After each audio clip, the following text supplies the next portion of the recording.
Hey there, it's 10 o'clock-ish.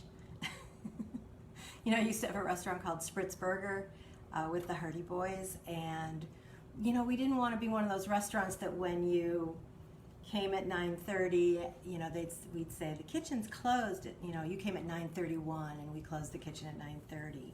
So I hate that restaurants kind of have like a hard, or they used to. They don't even exist anymore. But restaurants used to have 9:30 closing time, and you got there at 9:31, and they'd be like, "Oh, I'm sorry, the kitchen's closed." So at Spritz Burger, hello everybody. Bernie's here, and Becky's here, and Brenda's here. We've got all the B's. I think it's alphabetizing, and Debbie's here. So actually, it's not alphabetizing, but it looked like it was for a while. Anyway, our closing hours, I think we were open from 5 to 10-ish. And that way, if there was no customers at 9, we could start to break down and clean down. But, at 10, we could still pull it off if someone was desperate and hungry. We were a neighborhood restaurant, and I just feel when you're in the hospitality industry, you should be hospitable. The word restaurant comes from the French verb to restore, and so I take that very seriously in the restaurant business, that what my job is to restore people. So I don't think closing the door and closing the kitchen a minute after they get, because they're a minute late is really fair. So anyway, I started 10-ish, and I see there's a bunch of people here, so that's great. Kelly's here, Kathy's here. Thank you for staying with me during quarantine. We hit month 4 the other day on July 13th. That was the anniversary of the 4th month of quarantine. We finished that. So we're on the other side of that. I am doing my quarantine cooking classes with survival tips every week, but just once a week now. I know some of you tuned in on Tuesday and were like, where are you? I was actually teaching another group, a big corporate food group, about 125 people at that time. So sorry I couldn't be with you.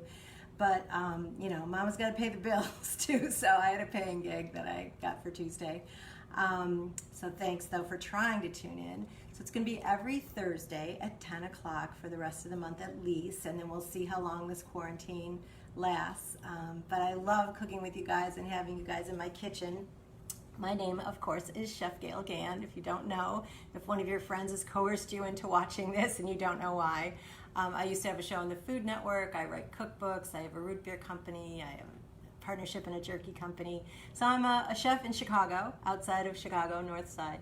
And I'm doing these quarantine cooking classes with some survival tips towards the middle of the class on how to get through quarantine and what I've been doing to help myself stay sane. Part of what I'm doing is cooking with you guys, because turns out I need to cook. And there's only 4 people living in my house, my twin girls who are 15 and my husband, and so I needed more than that. So I'm cooking with you guys once a week, and my neighbors end up with a lot of the leftovers.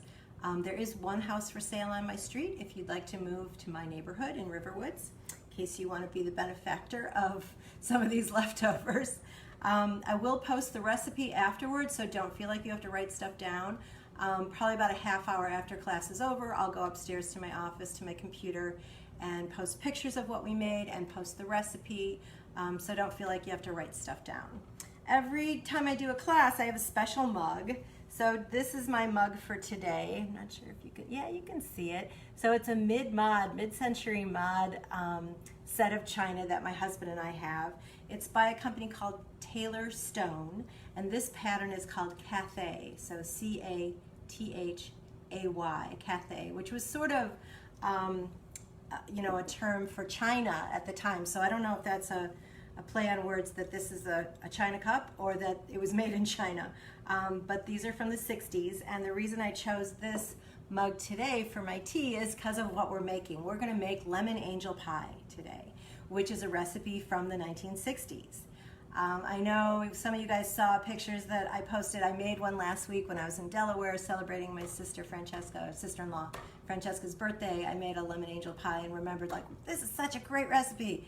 It's gluten-free, it's a pie, but instead of having a regular pie crust, it uses meringue as the pie crust. So it's so pretty, so light, and I'm gonna do a lemon filling, which was not the traditional filling originally. So I called my Aunt Greta, you know her, she's my 90-year-old aunt that lives in New York City. and said, do you know anything about angel pie? And she's like, yeah, didn't I teach it to you? And I said, no, you know, I learned it sort of off the internet when a student of mine was asking me about it. But she went through her card file and pulled out the original recipe for angel pie, which was a chocolate pie, so like a chocolate, almost whipped ganache filling and a meringue crust. And this recipe was developed in the R&D kitchens at Baker's Chocolate. So you know the bar, the orange box that's a bar of Baker's chocolate that's unsweetened? That's kind of what we've been using probably for years before Ghirardelli came around. Someone says, oh, there was an airline company called Cathay Pacific. Yeah. I think it probably flew to what was called the Orient at the time, which is Asia. Anyway, Baker's Chocolate made those unsweetened chocolate, you know, cubes that were wrapped in like individual little tissue paper that we melted to make brownies, right? So that was considered Baker's Chocolate. Then later they came out with something called German's Chocolate, the Baker Company, and that was a sweetened chocolate bar, so like a semi-sweet chocolate bar, and along with that they invented the German chocolate cake. So German chocolate cake is not from Germany. It's from Baker's Chocolate Company, Walter Baker's Chocolate Company, to get people to buy his new sweet bar called German's Chocolate. Sorry, we had a little glitch there. So I actually have some brochures, like old booklets from the Walter Baker Company. This is one, I think I showed you guys this one a couple weeks ago. This is from, Joyce sent this to me when she sent me that quilt. This one's from 1928. And when I saw it, I was like, that looks familiar. And I was going through my stuff and I found this one, which similar, you know, that same woman. She looks like a Victorian, I guess a pioneer woman almost. What era is that? Like mid 1800s. But this copy is from 1931, and it's actually from a library. It belonged to the Springfield, Massachusetts library. So there's a little label inside. It says it was given to them by the General Foods Corporation. So General Foods must have owned Baker's Chocolate at the time. Now it's owned by Kraft, I believe. These guys all buy each other out. So the original, which is not in these books, because these are from 1928 and 1931, the original chocolate angel pie was about 1961, 62 it looks like. And then somehow it got it morphed and a lemon filling surfaced. So this is a meringue crust that you can make and really do your favorite sort of light custard filling. So if you want to fill it with a butterscotch pudding, you can. Or I'm going to actually try it with some like a caramel mousse next week, maybe with some bananas in there. But we're going to do a lemon angel pie today, which is a great summer dessert, so light and just delicious, and crunchy meringue exterior with creamy lemon and, you know, filling and whipped cream on top. So that's what we're going to do today. But just to recap what I did yesterday, because I had the best time, I just want to thank Chef Gloria. She is head of a culinary program on the south side of Chicago called After School Matters. And I was cooking with 105 kids virtually from the south side of Chicago who, you know, don't have the resources that a lot of us have. And she provides cooking classes for them after school during the normal school year, and during the summer she's doing summer school for these kids all day long. They're in school right now. I actually invited them to come to class today, but they're busy making the spoon cake, the strawberry spoon cake that Jess did from the New York Times. I made that with them yesterday, and now today they're cooking through all the recipes we did. We did the chicken and broccoli with the soy glaze, and I did the one pot pasta with shrimp with them. And Gloria actually provides the ingredients for them. She drops off at their house the ingredients so all these kids can cook through everything. So I just want to thank Chef Gloria of all the hard work she does.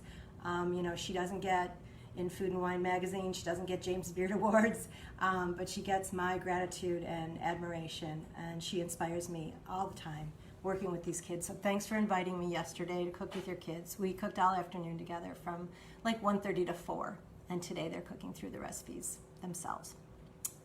Coming up, just to tell you what's going on, so today we've got quarantine cooking class. Tomorrow is Jessica Hits the Road, her Facebook page, Jessica Dawson. She doesn't know what she's going to make yet, but she's on tomorrow, Friday at noon. So I will see you guys there. I will be in class virtually, of course, just to encourage her and, and see what she's making, because it's always something fun. Then next week on July 21st, which is Tuesday, I have a virtual class through Eloa Farm at 5:30 to 7. It's a summer farmer's market meal. So I'm going to go to the farmer's market on Saturday, see what I see what I can buy, bring it home, and we will cook together on Tuesday. Though I actually went this past Saturday to kind of get a feel, because I have to write the recipes now, and they're actually a little late. We want to send the recipes out tomorrow or Saturday so you guys can do your shopping for the class. If you have any requests or ideas, let me know. But I've got some ideas. I do. So that's Tuesday night, the 21st, from 5:30 to 7. Greg, maybe you'll be there. Becky, maybe you'll be there. Then on the 23rd, which is next Thursday, we've got quarantine cooking class at 10 o'clock with survival tips. Then August 4th, I have another class virtually through Eloa Farm. That's one's going to be stone fruit. So all stone fruit, savory and sweet recipes as well. So we'll be looking at, cherries, nectarines, peaches, plums, whatever I can find that's got a stone in it. And we'll take the stone out and then we'll cook with it. And then Jess has a class the next day for kids on Eloa Farm, August 5th. She has a bakery-style chocolate chip muffin class for kids. It's in the afternoon. I think it's at 2 o'clock. And those have been turning out great. We've got a good turnout for those. Kids are really enjoying them. It's from age like 7 to 12. And this will be a muffin recipe that you can morph into any. It doesn't have to be chocolate chip. You can sort of, you can add whatever you want and make whatever kind you want. So maybe I'll see you, that's August 5th. If you want to sign up for any of the Eloa classes, you can go to eloafarm.org. It's ELAWA, Eloa, eloafarm.org, and you can sign up for my classes there or Jess's. You can also go to my website, to my calendar, and in there there's a link to get you to sign up as well. So that's kind of what's coming up. I just want to give a shout out and thank you. I know you said, Linda, that I don't have to show it or mention you, but Becky's friend Linda was picking up some root beer, porch pickup root beer for Becky last week because it was Becky's birthday. Happy birthday, Becky. Happy birthday to you. And her friend Linda, who was picking up the root beer, dropped this off that she made for me. I cannot believe how lucky I am. You guys have made my life so fun. So this is like a wall hanging. It's got a KitchenAid mixer on it. My name's spelled correctly, by the way. That never happens. Isn't it darling? It's this beautiful quilted wall hanging. And even the back is like fun fabric. And I know she made one for Becky too that's got deviled eggs on it, which is one of my favorites.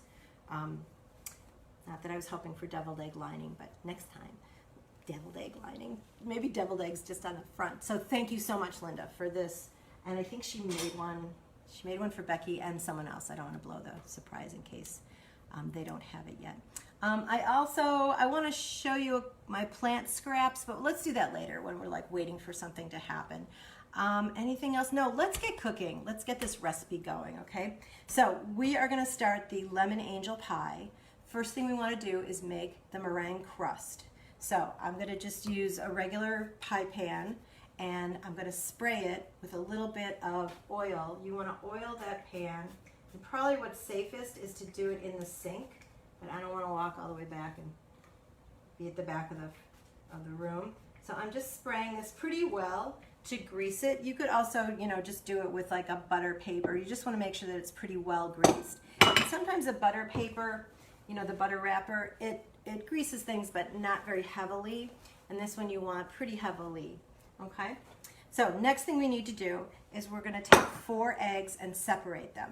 So we're gonna use the whites for the meringue and the yolks for the filling. So get out 4 eggs. I actually got these out this morning, so they're warmed up a little bit. If you're comfortable separating eggs and have done it a lot, then go ahead and let your eggs sit out a little bit. You'll get more white off of them because the white will be a little more, what's the word I want, a little less viscous. It'll be like less thick. It'll be thinner and waterier and it'll flow off easier. But the yolk membrane will be a little thinner and more delicate and easier to break. And when you're separating egg whites from meringue, you don't want any yolk or any fat in your whites. So I'm going to go ahead, let's see, what's the easiest way to do this? I want to put the yolks in that little bowl, and I want to put the whites into this bowl. The other thing you want to check is the bowl that you're going to mix your whites in is clean and dry, and there's nothing in it. I just found like a little piece of something. So make sure it's clean, dry, fat-free, always fat-free. This is the only time I ever cook fat-free. I'm not usually interested in fat-free. So I'm just going to crack my egg. I'm going to open it up and allow the white to, I'm going to open it up, there it is. Allow the white to kind of flow down over the edge of the shell. And then I'm going to pass that yolk from shell to shell, being really careful not to poke or pierce the membrane of the yolk. And you sometimes have like little pieces of, little broken shell that's sticking up that's pointy. So just make sure you kind of avoid that. But I'm just passing that yolk from shell to shell and letting all the whites fall in there. Now the other way, which you guys have seen me do before, and this is what chefs do, like if you have to separate, 30 egg whites for something, instead of passing that yolk from shell to shell, just take your impeccably clean hand, make sort of a claw shape, just dump the egg right in it and kind of shake, and the white is going to drip through your open fingers. And you can even pass that yolk from hand to hand, allowing any white to fall through. All right, so that's sort of the fastest, easiest way to do it. And I know Jess and I talk a lot about cracking eggs and whether to crack them on a sharp edge. My friend Jacques Pepin says that might cause shell to go into the white. So he likes to crack things on a flat surface. The thing is, it kind of doesn't direct the break right at the middle of the egg, is why I don't love that, but just want to let you know about it. I think I've told that story where I walk into a baking class with Albert Cumin in New York, outside of New York City, and Jacques Pepin is there in the classroom. And I don't really remember signing up for class with Jacques Pepin. A person would remember that, wouldn't they? But what it was he was a student in the class, but he was delightful. And he's still cooking. He's doing live videos during quarantine, so check him out. He's such a good teacher and a nice person. And so is his daughter and his son-in-law, who's a chef too. All right, so we've got our egg whites, 4 egg whites in the mixer here. I've got the whisk attachment that I'm putting on. Whisk is clean too.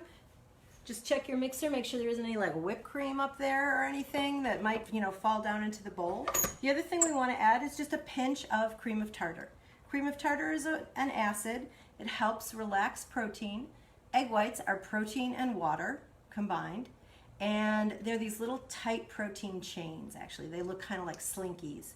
And what we're trying to do is get that protein chain to grab air.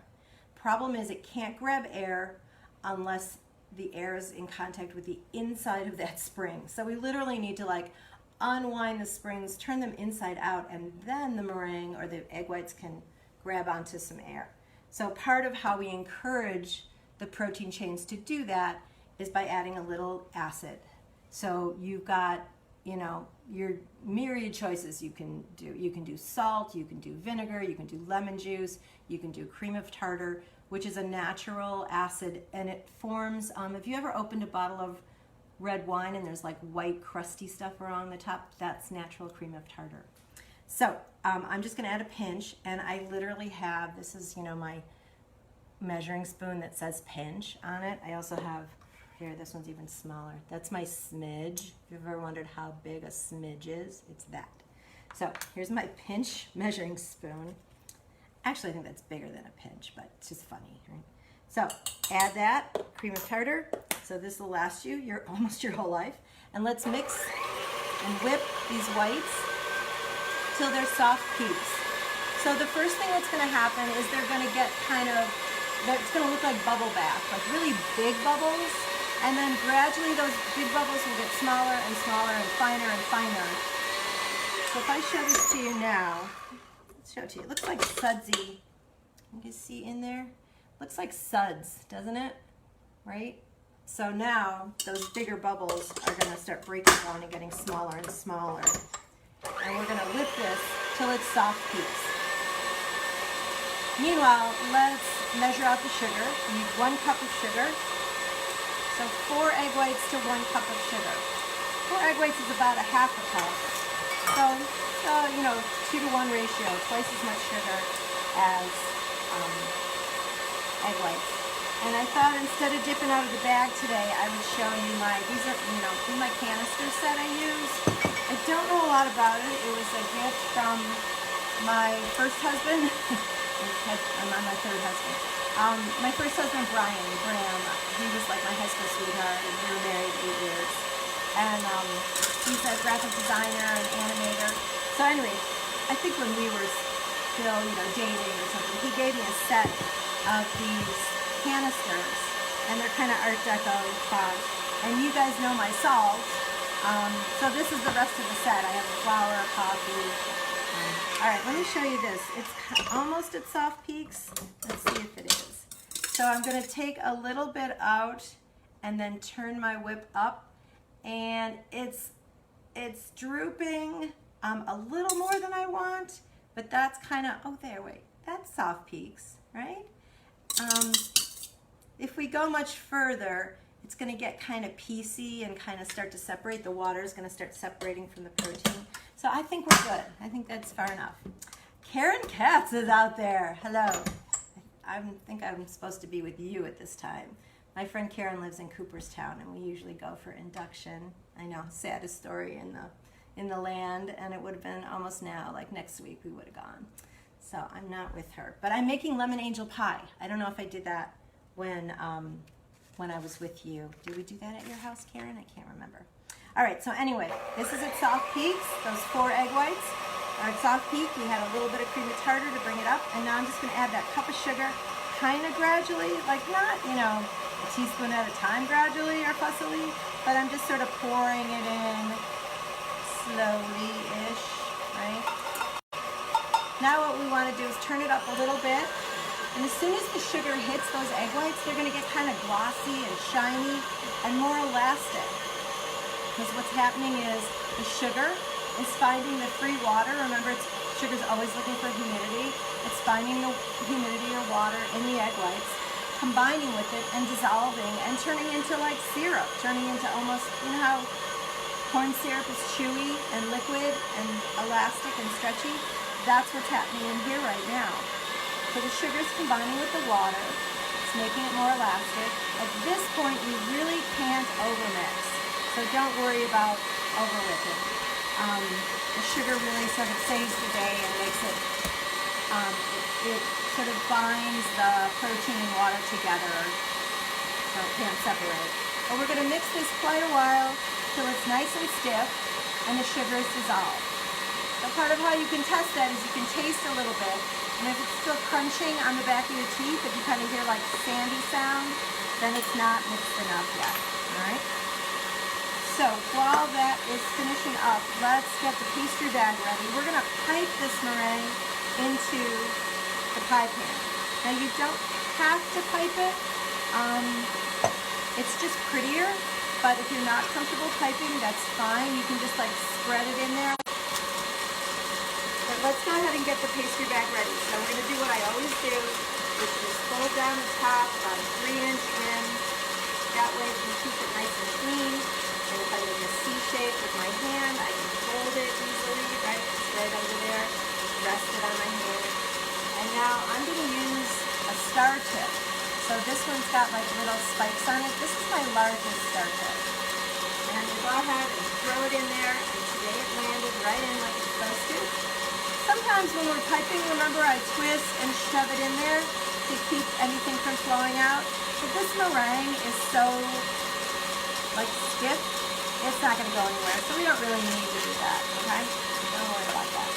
So let's test the meringue and see. I feel like it needs a little more whipping time, but let's just look at it and see. So it's not falling from the whisk, but I feel like I can kind of see little, let me just taste it. Yeah, it's still got a little crunch to it, so I'm going to give it just a little more time. Let me just check the oven temperature because I want it preheated to 350. Let me make sure that's what we got. Oh, actually, I want it preheated to 300. Not 350. 300. And it was at like 250. So I just turned it up a little bit. And I don't know if you noticed, but I have pants on today. You know, I tell you every so often, I'll say, like, make sure you put on your jeans. Sorry, I keep going in and out there. Make sure you try on your jeans or some real pants, because yoga pants lie and sweatpants lie. So today was the day I put on some real pants, and they still fit. So phew.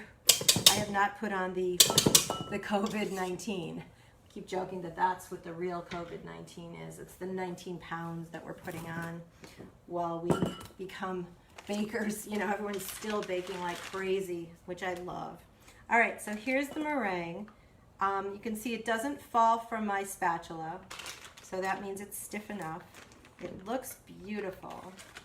Let me just show you it in the bowl. So, you know, just white, glossy, stays where you put it, meringue, and the sugar's mostly dissolved.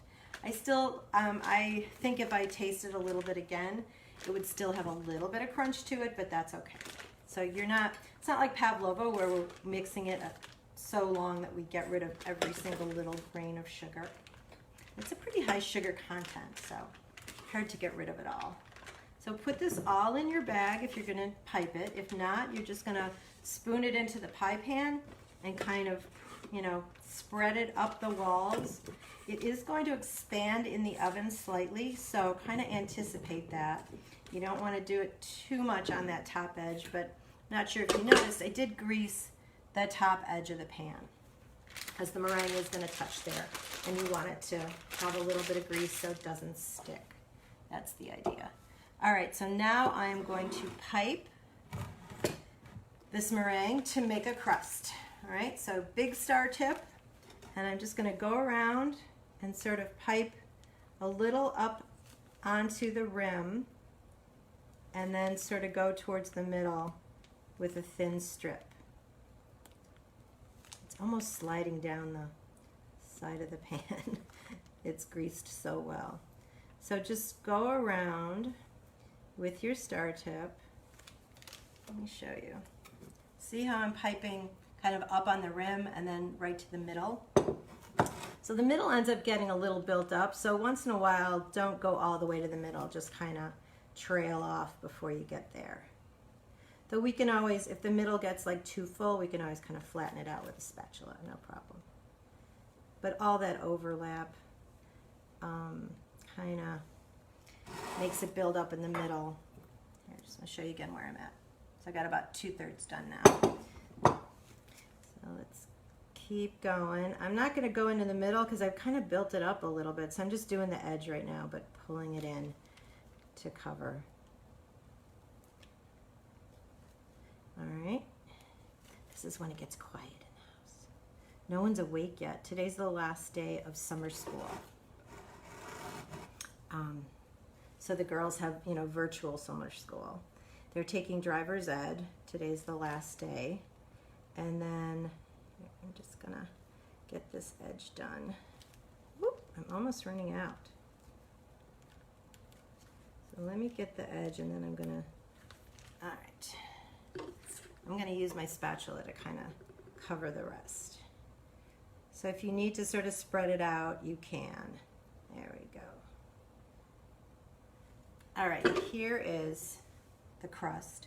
Now what I like to do is put it on a sheet pan and bake it in the oven. We're gonna bake it at 300 for about 50 to 60 minutes. And it's gonna get really light brown, like sort of not even the color of, like not even as dark as cappuccino, all right? So let me just get a sheet pan here, I've got one. And we'll put it on that, and then we'll bake it.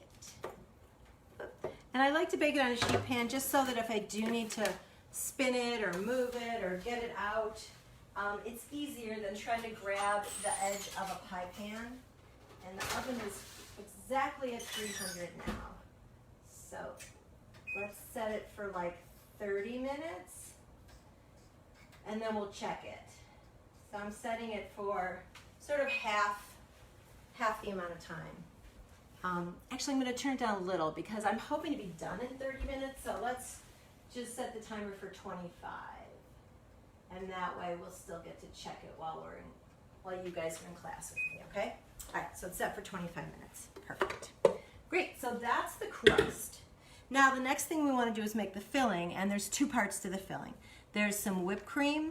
I'm moving my little sign so you can see it. So we're going to whip up 2 cups of cream. Hello, Lois. How are you? I see that you're watching from California. So I've got some heavy cream here. Let's see. Got a couple pints, or a couple quarts of it. Let's use up the old one first. So we need to whip up 2 cups of cream. 1 cup of that cream we're going to use to decorate the top of the pie, the lemon angel pie, and the other cup we're going to fold into the lemon filling. But I like to get it whipped and done and in the fridge so it's sort of ready to go when we need it. It's also a matter of having enough, mixing bowls to switch out and not wanting to have to wash in between. So let's go ahead and whip the cream. We'll transfer it to something I can stick in the fridge, and then we can reuse that bowl for the lemon filling. So 2 cups of cream, and remember when you're measuring liquids, you want to use a liquid measuring cup. So that's a clear one, a glass one that's got lines on it.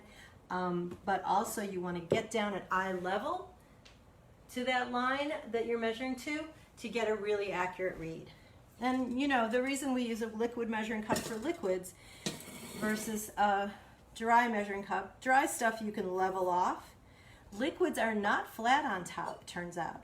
They do what's called meniscus, which means they kind of curve and they kind of suck up to whatever surface they're connected to and are lower in the middle. So if you try to measure liquid in a dry measuring cup, you don't really get an accurate measurement. So make sure you're using a liquid measuring cup when you're measuring liquid. Sounds obvious, right? Common sense, which is not so common always. So I'm just going to whip this cream up till it's stiff, and that's going to get folded in later and piped on top to decorate. So whisk attachment for that. This is actually kind of boring. I probably could have done it before you guys got here, but I wanted you to see every step.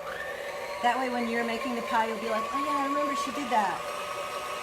So while that's whipping, let me just show you.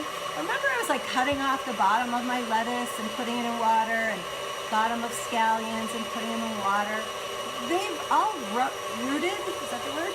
And grown, and I just want to, let me grab a napkin. Like this. This is my little, a bottom of a celery. Can you see that? That grew, and it's got like little roots coming out of the bottom. This is a little, like an end of a scallion I cut off and then started growing it, and now it's got like little green scallion growing out the top. So I'm regrowing it. It's like a starfish, they like, you cut off the limb and it regrows. And this is the romaine lettuce. Look at this one. So this one I actually like put some toothpicks in to kind of keep it up from the water, and it's got a little root growing. And that was like the end of a romaine that I just chopped off. And now it's grown romaine lettuce, and I can actually plant that like in dirt and keep it indoors, or I can plant it in my garden outside. Really, I got a couple more. They're not as impressive, but this was, I can't remember what this was. I think this was the bottom of a Boston lettuce, and this is just like the bottom of a carrot that I cut off and put in the water. And it's growing little carrot leaves. Isn't that funny? I have another one. I got some of those, those purple carrots, and we used them for the pea dip. This is a yellow carrot, so I put that one in, and it's got one little tiny leaf growing. So I'm like growing my own carrots. And I just put a scallion in yesterday. So that's kind of fun, right? It's just, I'm so impressed that plants have, whatever plants have sort of whatever information they need to regrow themselves. I just find that so impressive. All right, here's the cream, nice and thick and whipped, right? So it's nice and stiff. See it? And I'm just going to transfer it to a bowl. Hopefully this bowl is big enough. And keep it in the fridge till we're ready for it. It may deflate a little bit in the fridge while it's hanging around, but we can always just like whip it back up. I don't like to put any, gelatin, or some people ask me all the time if I put other stuff in it. You know what I did forget though? I forgot to put the sugar in it. was supposed to put in 1 teaspoon of sugar. So you know what I'm going to do?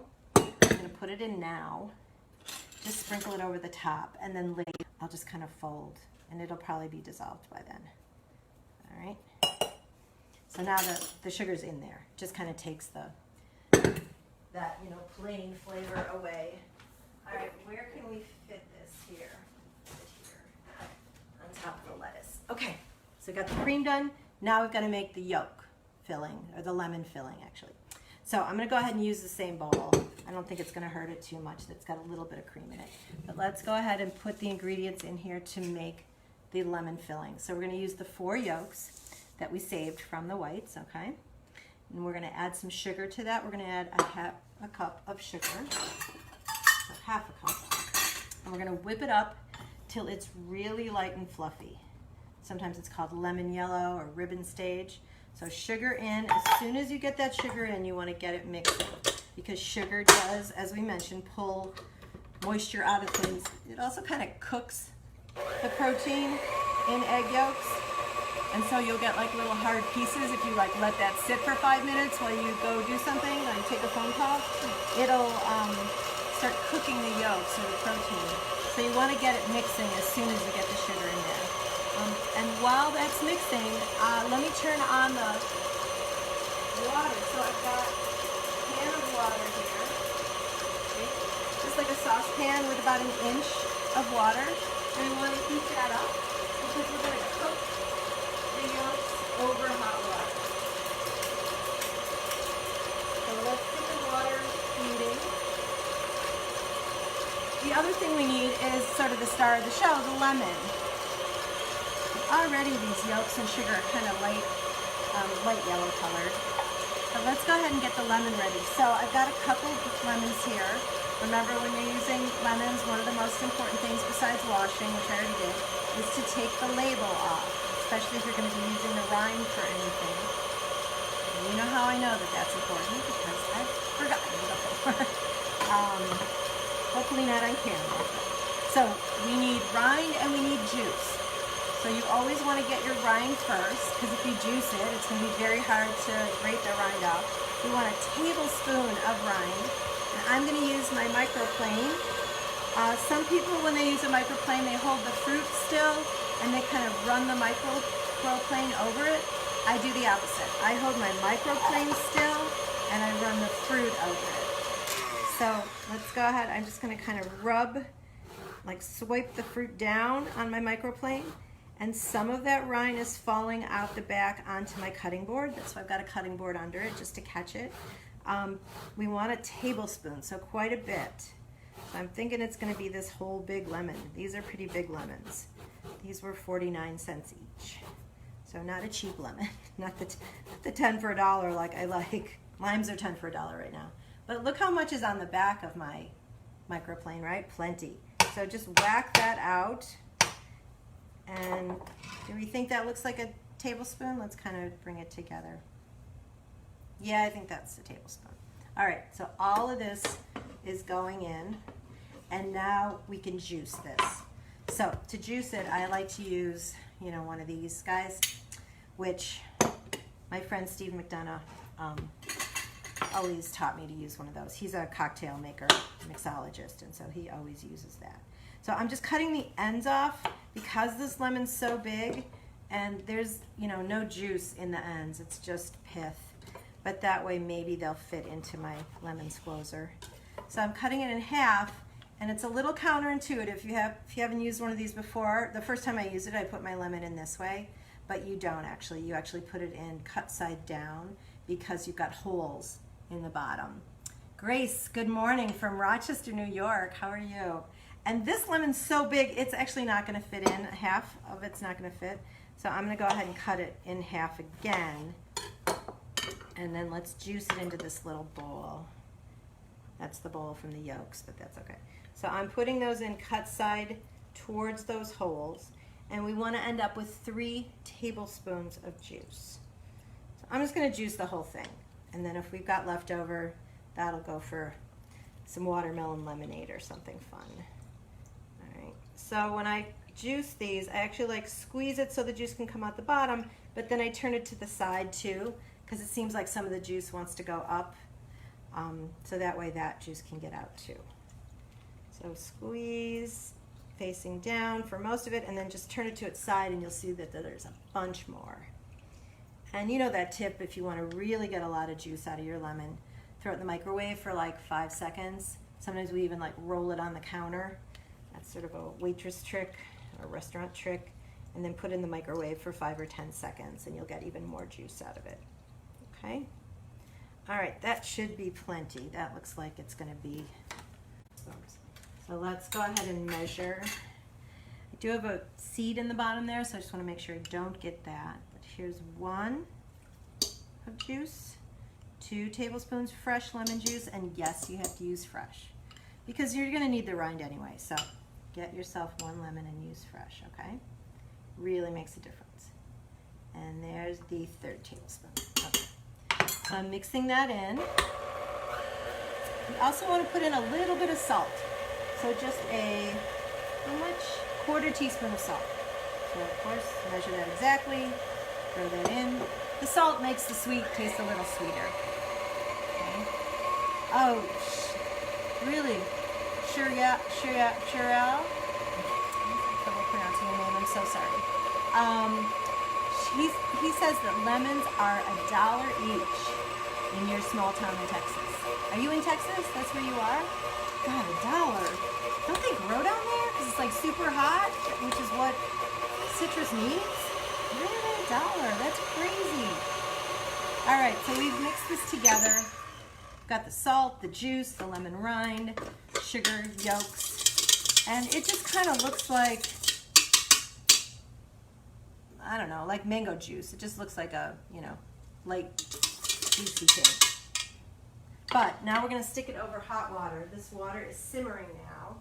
It's got a little bit of steam coming out and kind of bubbles around the outside. Let me just turn the light on so you guys can, there we go, so you guys can see.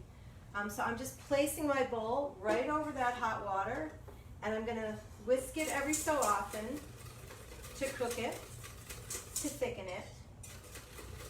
And usually when I'm doing these kinds of things, it's very delicate and you don't want to scramble the yolks, and so you make sure the water doesn't touch the bottom of the bowl. But this one's actually touching the bottom of the bowl, just so you know.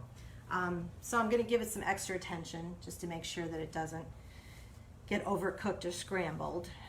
We've made lemon curd together before, but we've done my favorite one that's still, it's like whole egg, and so the yolks aren't as likely to, it can't overcook at all, it can't scramble at all. So I'm going to turn this down a little though, just so it cooks a little more gently. But we're cooking the yolks till they're thickened, which is to about 180 degrees. And then I'm going to transfer it actually to a bowl so that it can cool a little bit faster. All right, let's see if we can get that cool enough so we can fold the cream in. I might even need to do an ice bath for it. You know what, instead of transferring it to that bowl, let's use this bowl for an ice bath. So I'm just going to put some ice cubes in here and some water, and that way we can chill it down pretty fast so we can get it in the pie tray.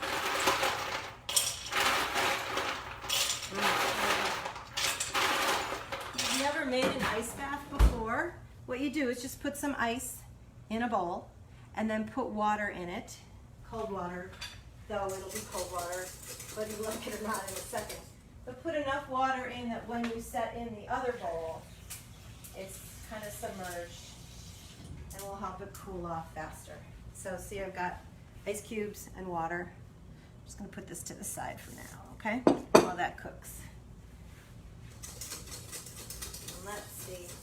So it hasn't started thickening yet, but I can see that the water is giving off a lot of steam. All of a sudden it's going to kind of thicken, and once it does, I cook it like another minute just to make sure that we've gotten all the thickness out of it that we possibly can. All right, but kind of stay with it at this point. It's starting to get a little bit thicker, and I just got a whisk in here that I'm using to keep it moving. Part of the yolk heat up more than what's, you know, in the mix.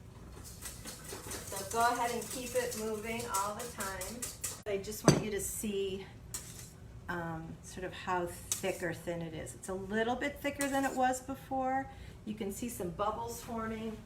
And it's almost to the point where it's as thick as it'll get. You're basically cooking the yolks, which cook at 180 degrees. And we've talked about this before, where 180 degrees in terms of water is when steam is coming off the water. That's like 170, 180. So boiling is 212. So way hotter than we need to get it. Let's just give it like one more minute, and then we'll let it cool. But keep it moving all the time, because you don't want to, you know, cook the outer edge and overcook it. So just kind of stay with it. Whisk, whisk, whisk. And then as it cools, it will thicken even more. But I think this is about as thick as it's going to get. So let me show it to you. I just want to wipe off the bottom of the bowl because it's got some water on it and that might drip on things. But this, it's kind of glossy. That's not a good description, but it looks kind of like yogurt, like the texture of yogurt. All right, so now I'm just going to put it in that water bath, plunk it in there, or the ice bath. There we go, and that'll help cool it off. You might add a little more water so it can come up. I'm going to add just a little more water so it can really like come up the bowl a little bit more. Okay? To help cool it off faster. And once that's cool, we're going to fold in half the whipped cream and put that into the pie shell. So there we go. So every so often I'll kind of give that a stir. So let's do some tips while we're waiting for this to cool. All right. First tip, remember last week there was one I couldn't read because I got water on my script and it said something about cut. So what that was get an outdoor haircut. It's a new thing where hairdressing salons are doing haircuts outdoors so that people feel safer, and so everyone is safer. So look for a salon. I know there's one in, I go to one in Vernon Hills called Andrea Hogue, H-O-G-U-E, and they do outdoor haircuts right now. So you get to sit outside while you get your haircut. Someone came in late, Marie. We're making lemon angel pie, which has a meringue crust and a lemon filling that starts with sort of a lemon curd that we're cooling right now, and then we're gonna fold whipped cream into that, put it in the meringue pie shell, and then pipe whipped cream and decorate it. So it's a really summery, light pie that's got a meringue crust instead of like a pastry crust, okay? Let's see, Matt's saying that his wife is a hairdresser, and can you suggest that to her? It's, I guess, like the new thing here, and since it's summer, we can do it. So outdoor haircuts, book yourself one. Go around your house and cut off any dead houseplant leaves. So, you know, these are survival tips that I'm giving you, but also giving you like a to-do list of stuff to do, but stuff to get you out of bed. You know, if it wasn't for you guys, I wouldn't even shower, I don't think, every week. So these are projects you can do to keep yourself a little bit busy and sane. So cut dried leaves off of houseplants. Go around all your houseplants and like trim them and take off all the dead parts, and they'll look a lot nicer. Also, you can deadhead your flowers on plants that you have outdoors, like your rose bushes. If you deadhead them, so cut the dead flowers off, they will produce more. So promote more blooms on your outdoor roses and other flowering plants by deadheading them or cutting off the dead flowers. Also, remember we made cold brewed coffee a couple weeks ago? So one of my tips is you can take that the coffee grounds left over from the cold brew, and use it to fertilize. You keep cutting in and out a little bit. Use it to fertilize your roses. So I save up my coffee grounds next to my compost to keep it separate, and then use that to fertilize my roses. The other thing about that cold brewed coffee we made a couple weeks ago, I forgot to mention the coffee shop that I got the coffee from. who's my friend Kay. She has a coffee shop in Deerfield, Illinois at the train station on Lake Cook Road, if anyone knows Deerfield. It's called Wild Roasters. This is her bag. This was the coffee we used that day that I was grinding for cold brew. It's called Summer Days, but Days is D-A-Y-Z-E, like I'm dazed. So she has funny names for her coffee, and she roasts all her own coffee. She has pastries there as well, and she is open. Trains are running in Chicago, so she's open Monday through Friday from 8:30 to 1:30. She's there right now. I called her right before class started. And Saturdays and Sundays, 8:30 to noon. So go to Wild Roasters. She used to have a company called Wild Game, and she sold like pheasants and all kinds of stuff, wild game, to chefs. That's how I met her, I don't know, 30 years ago when we had Trio. When was that? 1993? Yeah, almost 30 years ago. But now she's got a coffee place, and it's darling. So go buy some coffee from Kay. Another fun thing, I'll post the pictures of this, but my friend Chris and his girlfriend Chris were cleaning off some outdoor chairs that they had, like patio chairs, and they were kind of grungy looking, and they used bleach on them, which got some of it off, but they still didn't look great. So they went to Home Depot. They bought cans of colored spray paint. Their chairs are plastic, so it was special spray paint to coat plastic, but I have metal ones, so I'm gonna buy spray paint for metal, but all different colors, and they gave them to their kids, put the chairs on the lawn, and just let the kids spray paint whatever they wanted. So these chairs are so fun looking now. They're like chartreuse and magenta and have like graffiti on them, and they're just really fun. Like you wanna have an outdoor party now because the chairs are painted so fun. So try that, spray paint your outdoor chairs to recover them, cover up the rust, but also have a little bit of fun and do some artwork outside.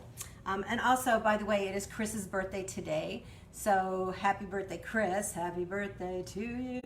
Won't do the whole song, but just want to acknowledge.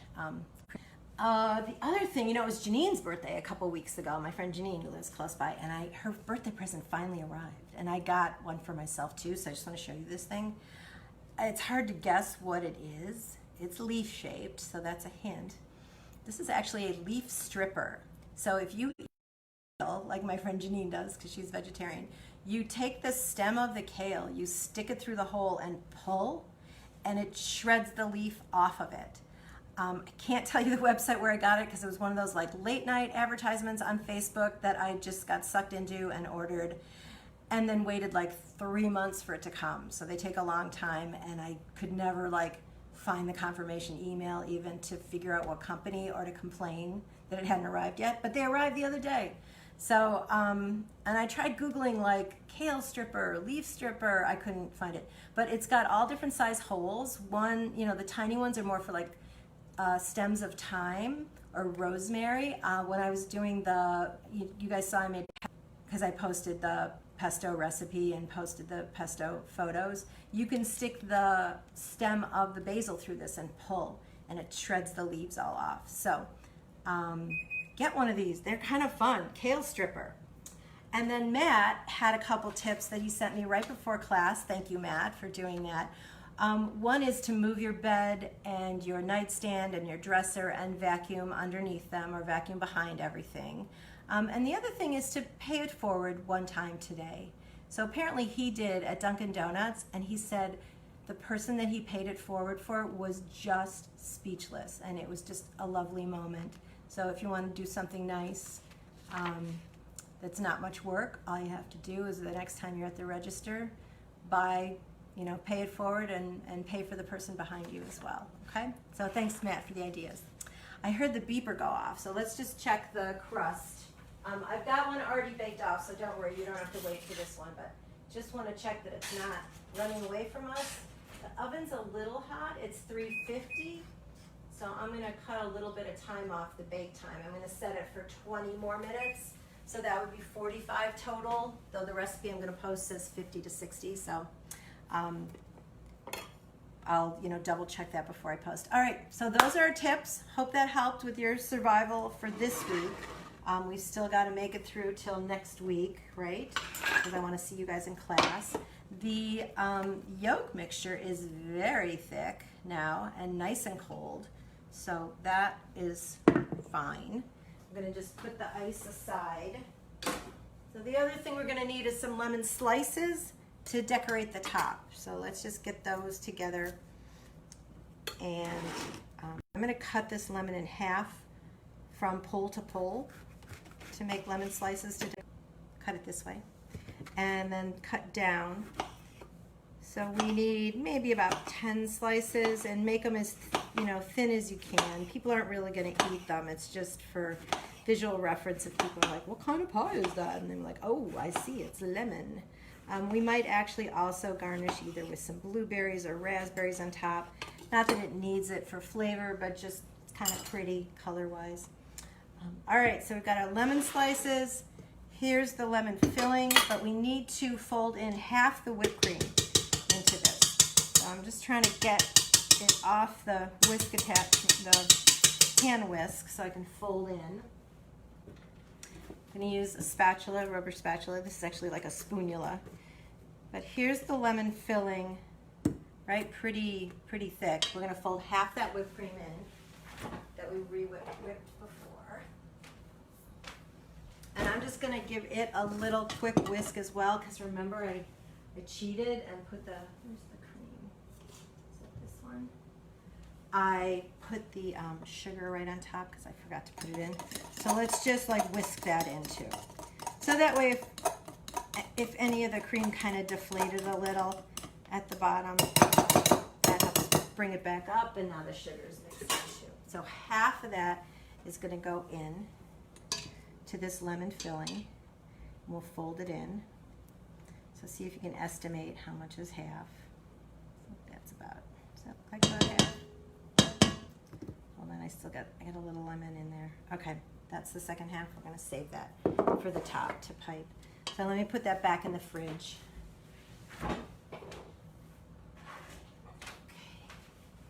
And I'm just going to fold that in. Remember, folding is not stirring. It's kind of running your spatula along the wall of the bowl and then lifting up and over.